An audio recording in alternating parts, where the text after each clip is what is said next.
سلام، توکیتم هستم. به کانال آشپزی من خیلی خوش اومدید. امروز با دستور تهیه نخود پلو با گوشت گوسفندی در خدمتتون هستم. این نخود پلو یه غذای ترکی استانبولی بسیار لذیذ و فوق‌العاده مقوی هست برای روزهای سرماخوردگی و برای بیماری‌های کرونا، بیماری‌هایی که ضعف سیستم ایمنی دارن، فوق‌العاده مفید هست. این غذا با دستورهای مختلفی تهیه میشه. امروز یکی از اون دستورها رو با هم اجرا میکنیم، تهیه میکنید و امیدوارم که خوشتون بیاد و نوش جان کنید.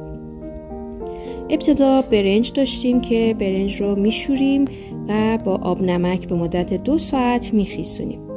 تو دستور نخود داشتیم. نخود رو از روز قبل خیسوندم، آبش رو عوض کردم و در ظرفی میریزم، با گوشت و پیاز سرخ شده میذارم تا کاملا بپزه.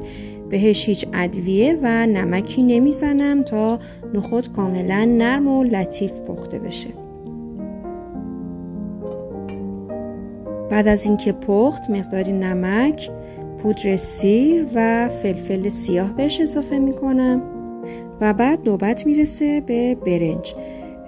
حالا تو این فاصله که دارید فیلم رو نگاه میکنید خیلی خوشحال میشم که کانال رو سابسکرایب کنید، دکمه زنگوله رو بزنید تا فیلم های بعدی رو بتونید ببینید. از کانال حمایت کنید، نظرات و کامنتاتون رو هم بنویسید. خوشحال میشم در خدمتتون باشم.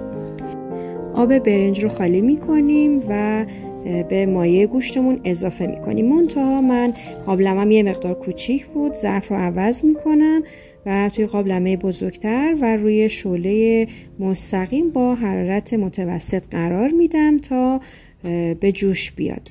بعد از به جوش اومدن، البته این به صورت خیلی سلیقه‌ای هست، من یه مقدار سیب زمینی نگین شده هم بهش اضافه کردم. شما میتونید این کار رو هم انجام ندید، فقط طبق دستور ساده بدون سیب زمینی تهیهش کنید.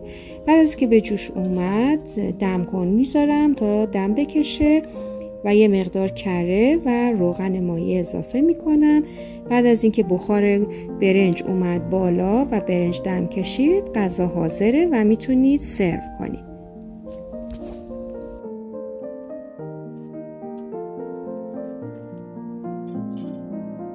پیشنهاد میکنم این غذا رو حتما تهیه کنید، مخصوصا تو فصل سرما و زمستون. فوق‌العاده غذای مقوی و لذیذی هست. نوش جونتون باشه.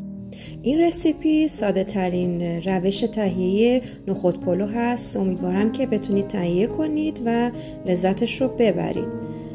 حتما هم کانال رو سابسکرایب کنید، به دوستانتون پیشنهاد بدید، از کانال حمایت کنید تا فیلم ها بیشتر برای دوستان نمایش داده بشه. دکمه زنگوله رو بزنید. نظرات و پیشنهاداتتون رو هم برای من حتما بنویسید. 100% پاسخ میدم.